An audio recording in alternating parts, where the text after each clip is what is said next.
Welcome to the Home Performance Advocate podcast. What you're listening to is a two-part conversation with Rob Shank, a property manager and real estate license teacher in Wyoming.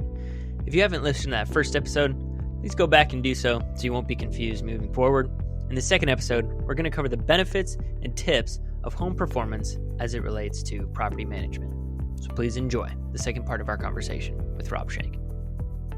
So what are some of the benefits of home performance? Let's just start off again with that health and safety. And any examples that we've seen, they can be general or they can be specific. And Rob, why don't you go ahead and start with that one you were talking about of the bugs? Oh, well, we had at that very triplex that we were talking about in the last episode, had a young couple, and what I'm talking about is bed bugs. And everybody just kind of assumes bed bugs, homeless people, they were, someplace nasty, something like that. No, these folks kept a really clean house. Anytime I've done my biannual or annual inspections, always clean. And I always show up like a few minutes early to try to catch people off guard, even though I got to tell them what day I'm coming. Always just a great place. And, but they had a baby and were in the hospital. And after they got home from the hospital, they started noticing these bites on them and found it was bed bugs. And so that's like one of my worst nightmares. That probably rates number 3 on worst nightmares that tenants call me with the problem. Yeah. And because I've seen the bills when you have to heat treat for bed bugs. Because when you heat treat, you generally have to heat treat an entire building, not just one unit. And it usually costs about $3,000 to $4,000 per unit to heat treat it. Plus potentially whether, if you can say whether it was the tenant's fault or not, having to put people up in a hotel while you do the heat treat. So if I was to have to do that whole building, we're talking like $4,000 per unit, 3 units, plus the tenants that didn't bring them in, having to put them up in a hotel room for a couple of nights at, a couple $100 a night. I'm not going to put them up in Motel 6. I've got to give them something. I mean, this is a nice unit. I got to put them up in a nice place. But these folks called me up, and I called my pest control guy, and he went over there and said, Rob, it looks like it's just in this one room. And I'm like, okay, break it down, G. What am I paying for heat treat? He goes, no, I think I can chemical treat it. He goes, the thing is, I got to looking around. They're not in the other units. And I was really surprised. Who the hell insulated this place? Yeah. He goes, these units are so tight. I expected them to be in the other units already, but they're isolated. And so instead of paying out like $4,000, I think we paid out $2,000 for chemical treatment and revisits and solved the problem. Where otherwise that would have easily been probably a $15,000 deal. So easily we said, just because how well insulated it was, when he started looking everywhere, they didn't spread. On that one thing, $10,000 for the insulation. Yeah. Right. Like one thing. One instance. That's good. Other thing, I mean, I have owners that I tell them, hey, when the hot water heater goes out, really think about not having that gas tank hot water heater and put in a tankless. Yeah. And all they see is the price tag of putting it in. And I try to remind them of what the energy savings is going to be. And then I show them what a lawsuit, what happens with a lawsuit on a carbon monoxide poisoning. Because of the risk on a tankless it's still burning fuel. It's there, but not like with a tank hot water heater. And then I remind them of things of, tankless hot water heaters don't pop. tank hot water heaters do. And when they do, we got water extraction issues and all of that, and how much that is going to cost. Yeah. And, even if you make an insurance claim, you still got the deductible. But I've never seen a tankless pop and leak water. I don't know if you have. I have not. It might be possible that something inside of that unit could come unsoldered or something. Right. But I've never seen it. But even I've had in my own house a 3-year-old ream pop on me and flood my basement. Yeah. That was professionally installed. It was only 3 years old.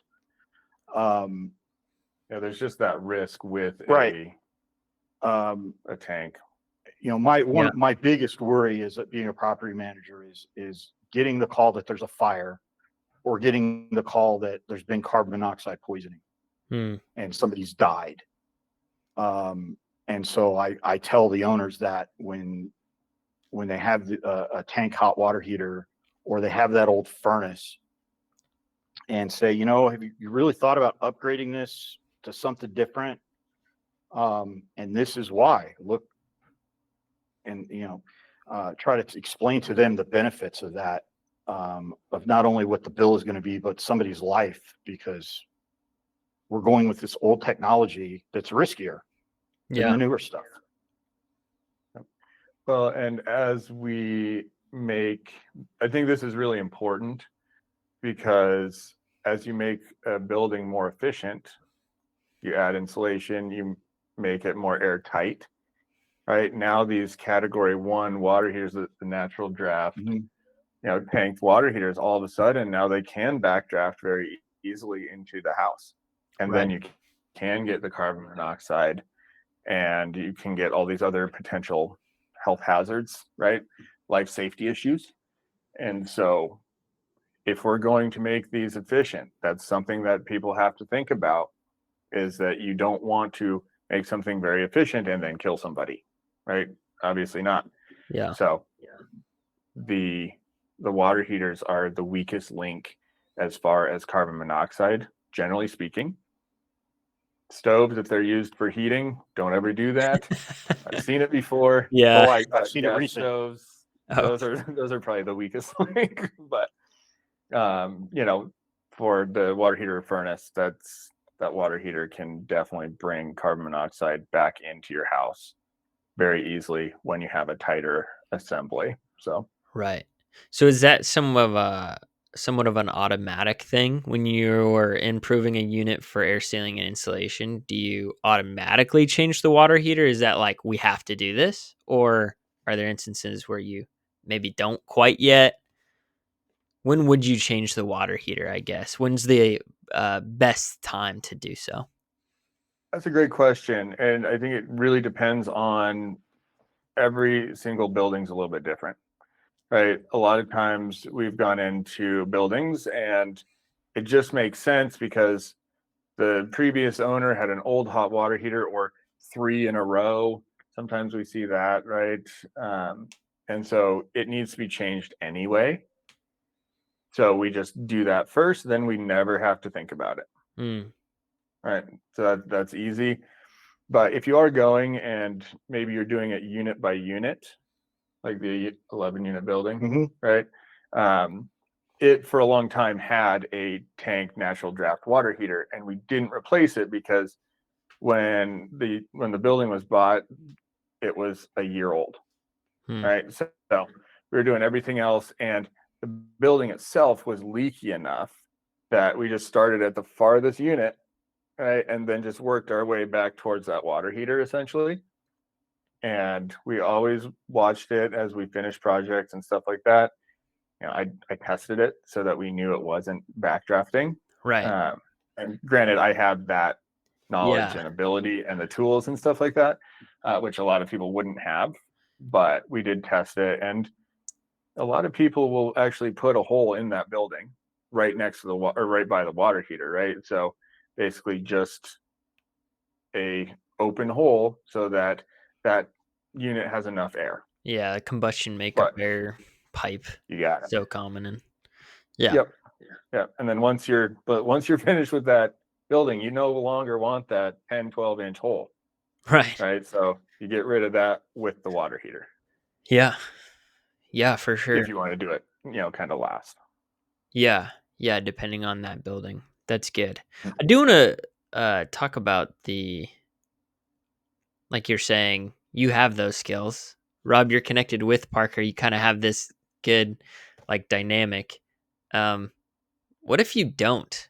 I mean, how do you start that? Like if you're just a property manager or you're doing real estate, something like that, you don't have that home performance person to lean on or anything like that. How do you start that? I think there's two ways, really. I think both are great. One, education, like self-education, or going to classes, courses, things like that. Something like our HPA, I think, would be a really good start to get that kind of base knowledge, so you know kind of what you're looking at and what you're seeing. And then, so education, making sure that you know all the necessary pieces, and then again, from like the last episode, right, the advisor. I think that can be a really important piece. So you have someone who's an expert on your team, Yeah. right? How do I do this? What do I do first? How do we make sure that we don't put anyone in that life safety issue with this water heater that's 10 years old? Something like that. So you have your education piece, and then you also have your trusted advisor piece, would Yeah. be the two things. Yeah, I think it's really important though that, you ask somebody what their certifications are. Yeah. Real estate agents are not going to know these things. Hmm. Your typical real estate agent, your typical property manager is not going to know about efficiency.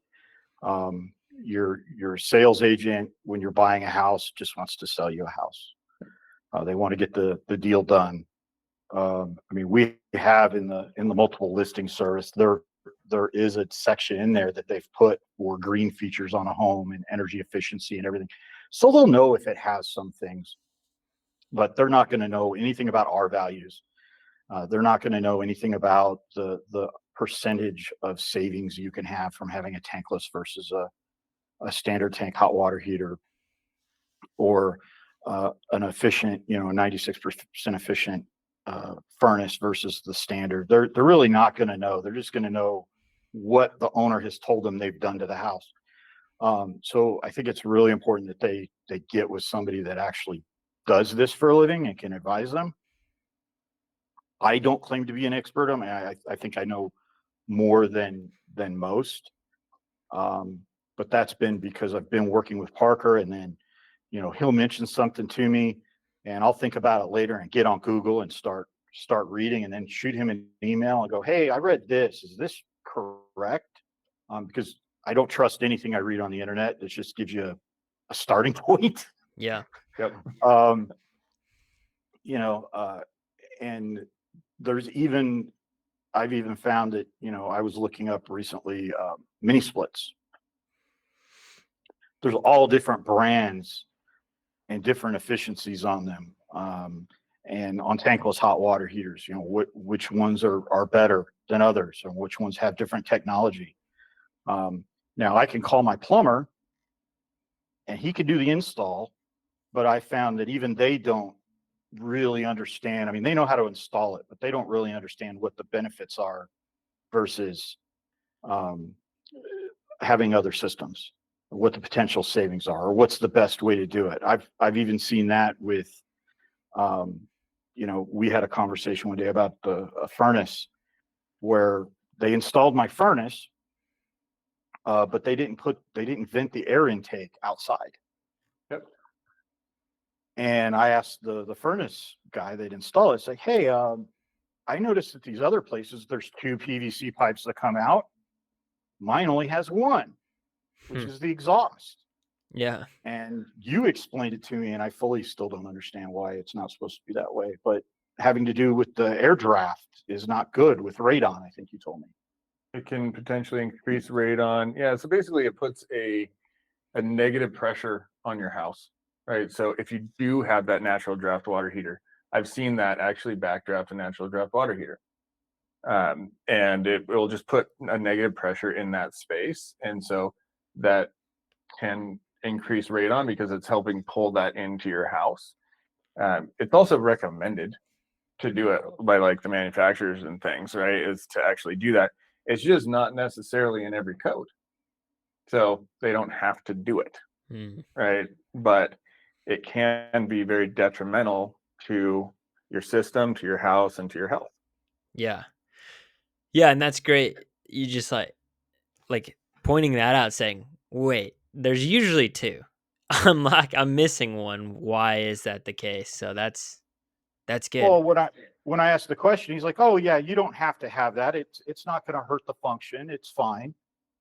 And I get it.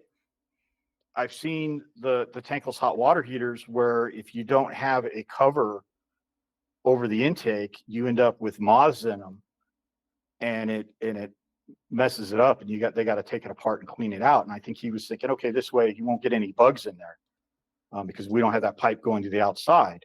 But again, it's okay, but that's not the best way to do it. Yeah. And I didn't know that until I asked him. But again, it's this, the bare minimum. Well, I don't want the bare minimum. I want the best. I want the best for safety. I want the best for efficiency. Yeah. But you would think that your plumber, your electrician, and all those guys, they're supposed to be the professionals and know everything. Well, they know how to do the install, but do they know the best course of action for it? Yeah. I think that's a great, the way you put that up, awesome, right? They are a professional in their field, right? They're an expert in their field. And to be honest, that's what we want, right? Like we want them to be really, really good at installing that furnace or heat pump, right? We want them to be really, really good at upgrading that panel if they're electricians. And that's why I think it's really important to have the assessor, right? Because their job is to be an expert at the building, right? They're not necessarily an expert at the install. Yeah. Yeah. And to me, I don't even care if they are, right? I don't need you to be an expert at the install. I need you to be an expert at what should be chosen and what are the potential ramifications around what is chosen. Yeah. And then you get the expert, the contractor, to go and install it as best as it possibly can. Yeah, that's good. Yeah, you mentioned too about that 11 unit building. I think maybe is it more on that? That's a really interesting project. So did you complete all 11 units? Like changing everything? Not yet. Working on it Not still. yet. Yeah. Do you have like data or just specific examples from that unit on what's being done and how it's improving? Do you have like a comparison between the units on that kind of stuff? We don't have a comparison yet. That one's still a much younger project.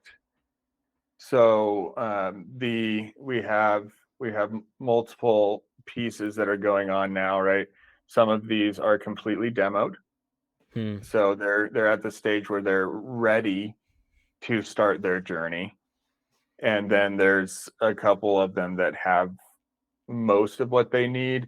None of them are completely done yet. Okay. So, but it's a big piece of that is that planning stage, right? Yeah. We want to make sure we do it correctly. We did replace the water heater in that one. So it's, sometimes that's what you do, right? You have to rearrange what you're doing because like that other water heater failed. Yeah. So now we have to do this water heater instead of these windows over here. Right. Fine. We have the sixplex that would probably be the most current. Yeah. That we just finished 2 in the back. So it's a 4plex with another building that at one point was either a carriage house or a garage. That was a brick building that was converted into 2 units, gutted, completely redone, and turned into 2 efficiencies. and they were rented before I even had the certificate of occupancy. Yeah, that was cool. Yeah, we were waiting on a window install to get the certificate of occupancy, just waiting on a window. And one unit was completely done and the other was waiting on a window because it was cracked. And I couldn't get the certificate of occupancy until I got that window installed. And there was delays on getting the window in, but I already had them rented. And one tenant was actually renting a room from one of my agents that works for me, waiting on this unit because they wanted it so bad. And both were, one's an IT professional out at the computing center, and the other one's a lieutenant in the Air Force. But they were both just, we had them lined up waiting. And so now in the fourplex, we have one unit gutted. We have another unit that we're getting bids for all the electrical and plumbing to be redone. And we will get rid of all the 2 gas furnaces and go electric with that. Those gas furnaces. Yeah. Oof. Yeah. In 2 of them. So this building's very, very old, and 2 gas furnaces, I believe, are original. Yeah, they are. Oh, So yeah. they're in the floor. They're just like, you can look down. It's like basically all fire 4 in the floor. I think all 4 are original. Huh. The top units have floor furnaces where you look down and you see the flame. And then the 2 bottom units are forced air. Okay. And going back to the last episode of the safety is, a lot of property managers, if it's not broke, don't fix it. And if nobody complains, don't check on it. But I routinely have a furnace guy go inspect units, and just once a year, hey, would you go look at the furnace, make sure we're all good for the season? And he'll go, you got any problem? No problem. I just need a service call. Go look at it. Yeah. And he comes back and says, yeah, Rob, you have a cracked heat exchange. Yeah. And he goes, it's not leaking carbon monoxide yet, but it's gonna. Yeah. And so I had to, get the tenant, arrange with the tenant and get her out of there. But I think that furnace was from like the 50s. Yeah, that building is pretty crazy. What is still in there, right? When we got that, and where it's going currently. That's also, those buildings are flat roofs, which is that's more of a unique structure, right? And so one thing that we've done there, the 4-unit building is in various stages of this process, right? New water heater though in that building. So that's good. Yeah. But the 2-unit building in the back is completely done, right? So what we did in the back, and what we are going to do within the next month or so on the 4-unit building, is we put an R50 of continuous foam board underneath the flat roof membrane. So now all of a sudden you have an R50, which is a lot for a continuous surface. And it's taking away all of the thermal bridging and just really making sure that the top of this building is as good as it can possibly be, Right. in my opinion, with what we're working with, right? So I think that's a really cool thing. And anybody that has a flat roof building, when you have to replace that roof, that is the time to think about doing an insulated continuous surface underneath that, right? Because you're not doing it any other time. Yeah. And those things are expensive to take off and put back on. So if you have that opportunity, we just happen to get a hailstorm. Yeah. So we don't have to pay to take it off or put it on. We have to pay for the insulation piece, right? That's fine. So that's, if anyone has a flat roof, please take the opportunity, if you get it, to insulate underneath that. But the fighting I had to do during the remodel of that place, not to let them puncture that roof. Yeah, that was the electrician, the plumber, and the GC. All 3 wanted to put holes in that roof Man, and didn't understand why I said no. Find another way to vent whatever you need to vent out the side. Do not go through the roof. yeah, That's another good point, Rob. So everyone always says, code to go through the roof. This whole entire process has been, permitted and has been inspected and has passed. yeah. Nothing went through the roof. Right? You do not have to do roof pens or roof penetrations, right? You don't have to do that. Yeah, You can do the plumbing vents and stuff out the side. And so if you have a flat roof, or sometimes on like a mobile, right? You have those basically little half moon roofs. yeah, Then you can potentially just take all that stuff out the side, and then you take away the potential leakage, because that's generally the issue with a flat roof, right? At some point something starts leaking around, I don't know, a plumbing penetration or a flue or something like that. yeah, Right? So you can take that out the side. yeah. That's good. They all argued with me though. Oh yeah, They all argued with me. because it's different, right? Yeah, they all argued and no, you have to do not put a hole in the roof. Kept telling me what code was. Oh, we're going to have to. No, you don't. And the only reason I was able to argue that way was because I knew he knew what he was talking about when he told me, Rob, don't let them penetrate the roof. I don't care what they say. They don't have to. Yeah, Otherwise, had I not known any better, it was my own house and I didn't have somebody telling me this, you'll listen to the electrician, you'll listen to the plumber, you'll listen to the furnace guy. And okay, go ahead. I guess I was wrong. No, I was right. So yeah. That's good. Yeah, I was about to say I I don't envy your job, Rob, of like trying to manage like a lot of projects at once going on. That planning is essential there. Of working on that 11 unit complex and slowly working through that, and then the this other one you're talking about with the 6 units and piece by piece. And so I definitely don't envy your job and all the communication that you have to do with contractors on and governments and all that stuff. Not an enviable position, but man, such an important position, or at least from my Well, I'm perspective. glad I have this guy. Yeah, it's such an awesome position and just such a great thing. And so yeah, I guess we'll move into. We had some really good practical tips there, and we'll kind of wrap with this, is because we're looking pretty good on time. But we'll wrap with some just like real quick practical tips. Two of the ones I've already heard automatically. One, have a relationship, a connection with someone who's trained energy assessor and the property manager. Like this connection here, it works great. You can rely on Parker's knowledge, Rob, and Parker can rely on Rob to like get stuff done and help implement these, and keep checking in on the units too, like having that yearly service check with the HVAC. Like that connection is great. And just what I'm hearing, like if you're not connected with someone and you're on one of these two spaces, get connected with someone. So that's one piece of practical tip. Absolutely. The second one I heard is, when an opportunity is there, take it. If you're replacing something on the roof, just do the whole thing.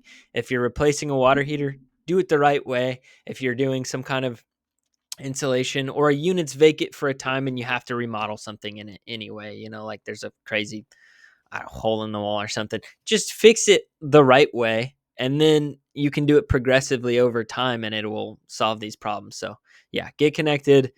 If there's an opportunity, take it. Are there any other like practical tips, Rob, from you with the real estate background and a training for people in the real estate industry? What are some other practical tips related to home performance that you might have on that, or either both of you?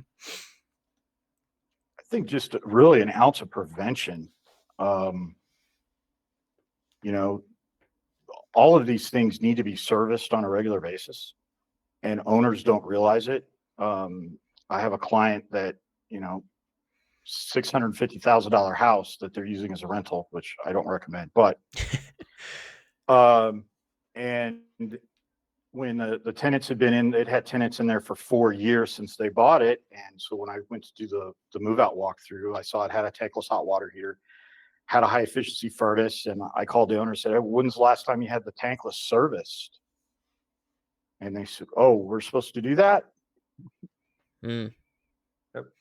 Yeah, every 6 months to 2 years, it should be serviced depending on how the water quality is and how much use it gets. And I said, "Well, what about the furnace? Did you have the last?" I hadn't been managing. I said, "Did you check with the tenants to make sure they were changing the filter?" Yeah. So I pulled the filter, and of course, it's completely clogged. Yeah.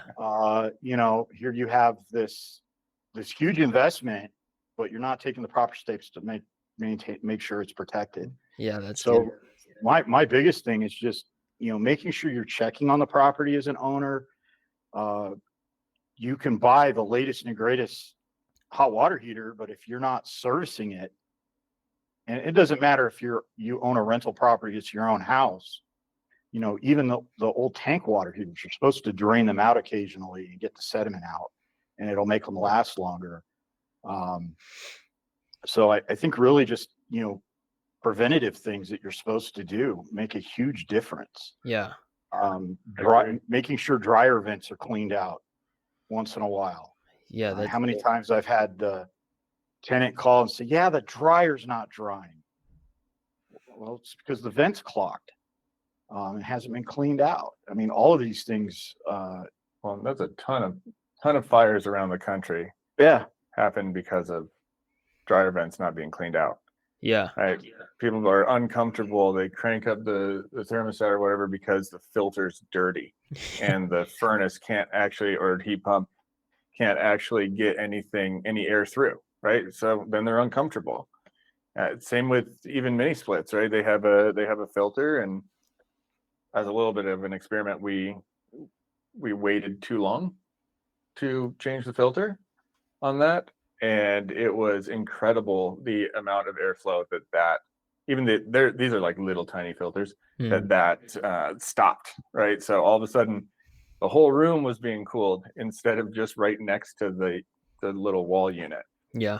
uh, the head. So the maintenance piece allows the investment that you made in that property be worthwhile. Yeah. Right. Otherwise, yeah, you just spent a lot of money, and now you have to do it again. Yeah. That In time short time. investment for maintenance should match the financial investment. None of these are small Correct. financial investments. Like no rental property is cheap. So the time should Correct. match the finances. That's good. Yeah, on prevention and maintenance. Yeah, awesome. Anything else before we wrap up here?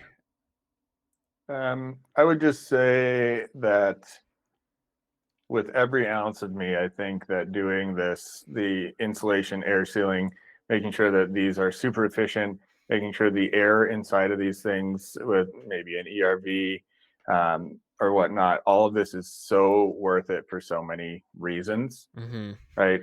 Financially, in the long run, definitely worth it. It's worth it for the tenants, it's worth it for the owners, it's worth it for the property managers, for the environment, all these things, right? Everything, it just checks so many boxes. And it's really sad to me to see people that have these buildings and they just refuse to make it any better, right? Even though it would, if they understood why, they would know that it would help them in the long run. Right. yeah. I have the same problem when I have an owner and oh, window's broken. Hey, good opportunity to replace that window. Put a decent window in there. And they go, "Oh, I'll just put a new single pane of glass in." Yeah. And just made it less efficient. Yeah. Yeah. Or the hot water heater goes up, and I go, "Hey, this is a great opportunity. We put a tankless in there, more efficient, safer." It's too much money. Yeah. Is it really? Yeah. It's going to cost you down the road, like forward planning. That's good. Yeah. Yeah. Sweet. Well, awesome. Yeah. Rob, thank you again for joining us.